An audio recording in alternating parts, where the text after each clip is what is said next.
One morning 10 years ago, I was getting ready for work when my roommate came running into the bathroom and said, "Hurry, we have to take cover. Get the dogs and meet me in your room. We'll all get under the mattress." I was terrified. I didn't even have a chance to get an answer to my questions. Why? What's happening? I've never experienced being in a fire. However, while living in Tennessee and Alabama, I've been through 3 F4 tornadoes, which is almost the worst they can get. I also lived in Florida when we had to evacuate due to a hurricane. It is unlike anything else I've ever tried to prepare for, especially with small children in tow. My home has also been broken into, and I wasn't too sure what I was supposed to do next. Every family should start teaching their children at a young age how to prepare for emergencies. I want everyone to understand how important it is to teach these little minds to be prepared for events that can save lives. I know we can't plan for the unpredictable, but we can try our best to be prepared. Today you'll hear about teaching your children how to be prepared for things such as a fire, getting lost, a stranger is in their home, someone is hurt, or even a natural disaster. Let's go over a few things they need to learn first. Children need to know a few basic things about themselves first before they can have the ability to ask for help. They need to learn their name, address, and phone number. If they ever get lost or if they do ever have to dial 911, those are the first 3 questions that they'll ever be asked, is their name, their address, and their phone number. Teach them what different types of first responder vehicles and officer uniforms look like and not to be afraid of them. Most local libraries offer a summer program, and sometimes they'll even do it in the fall, where you can sign your child up for a class and the local police officers will come with their cars and they'll let the children get in them. They'll show them the sirens or show them the lights and let them hear the sirens and show them what their uniform looks like, and it helps them get kind of adapted and teaches them not to be afraid of a police officer or a person in uniform. They do the same thing with ambulances and fire trucks as well. Teach them how to call for help and dial 911, even on a password protected cell phone, in case a landline isn't available. So I have an iPhone and I have mine password protected. My 3-year-old son has to learn how to dial 911 even when he can't unlock my phone. So all he has to do is push this button twice at the bottom, and when he does that, he can hit this that says emergency and has to remember 3 numbers. He just dials 911 and then the green phone button, and that will call them. It's also important that they understand that while they're learning, they don't actually call 911. It's only for emergencies. Sheriff John Layton of the Marion County, Indiana Police Department said, "Our steps for teaching children to dial 911 from a cell phone seemed very simple, but if you pull out your cell phone and look at it through the eyes of a 5-year-old who may or may not know how to read, how do they know what to do?" The most common response that I have received since we released these tips is from parents saying, "I never would have thought of that." Now we need to teach them when to seek help or call 911. Some emergencies they need to learn about are fires, strangers in their home, or someone is injured or can't respond.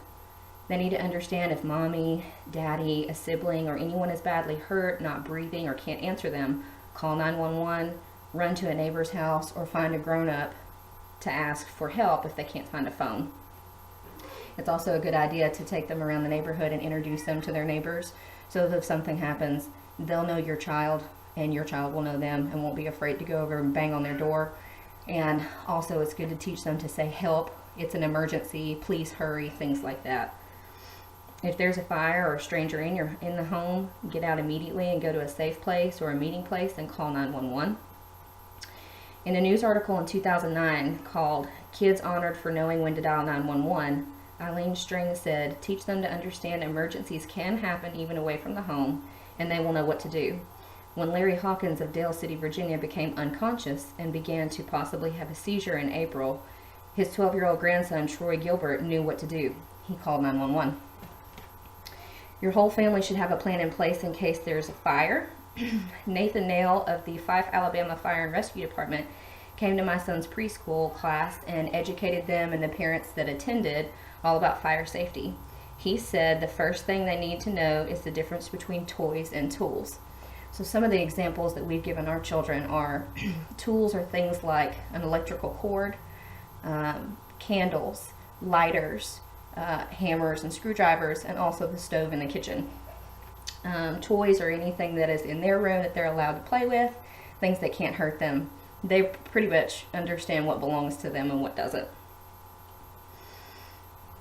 Nathan went over a few other safety precautions, such as mapping out your home to show all exits and have a meeting place. So this is actually a map that my husband drew for our children when our kids were learning about fire safety. You'd be surprised when you ask small children, our children are 1 and 3, and you'd be surprised when you ask them how many exits there are in the home. They'll tell you the main exits. Our children said 3. They were right. There's the front door, the back door, and the garage door. But they didn't know or realize that they could also use the windows to escape if they needed to. So that was a learning process for all of us. Sleeping with the doors closed and teaching children to check the door for warmth before opening it is also a good idea. If you sleep with the doors closed, the fire has less chance to spread quickly into their rooms. And if you teach them to check the door for warmth and it's hot, teach them also to get low and stay low, crawl on the ground, and try to head towards the window. They also need to know how to stop, drop, and roll if they catch on fire. So it's a good demonstration to teach them either outside or on carpet, something like that. Another step is prepping your home with emergency preparedness items. Children need to know where emergency items are kept in the home and how to properly use them. Teach them what a smoke detector sounds like and make sure you change the batteries regularly. Something we did is we lit a candle, blew it out, and waited for the smoke to start rising, and then we held the candle up to the smoke detector and explained to our children first what was happening so that they could hear the loud sound so that they know that when that sound happens, they need to go to the safe place and they know what to do. That way they won't just start crying and panicking, hopefully. Show them how a flashlight works and where they're kept. It's a good idea to keep one in their bedroom where they know where it is in case even the power goes out. You can show them where blankets, towels, food, and water, and things like that they'll be able to quickly find. The American Red Cross has a whole list of items you should keep packed in case you need them in your home or you need to evacuate. You can go to their website at redcross.org and search for Emergency Preparedness Kit. If you kept all these things in mind, it'll be easier for them to help if a natural disaster ever strikes. If there's a tornado, teach them to head to the safe place you decide on. I know most families like to head to a bathtub area. Our kids even have little hard hats that they wear around the house, and we keep them in the bathroom.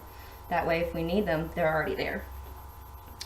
Teach them to crouch down and cover their heads. Make sure they understand it may get loud for a little bit, but that's what may happen during that storm, and to stay where they are. Ask them if their school has a tornado plan in place, and follow up with the school to get all details you need to act on in case it ever happens. In an article called Communicating During Crisis, Tom DeLapp says, keeping children safe is a concern that trumps academic performance, financial accountability, targeted student services, or quality personnel. It is crucial that children know how to respond during emergency. It can save lives, even their own. When children are old enough to understand the basics in life, it's time to start teaching them how to stay safe. Teaching them how and when to call 911 can save lives, including their own.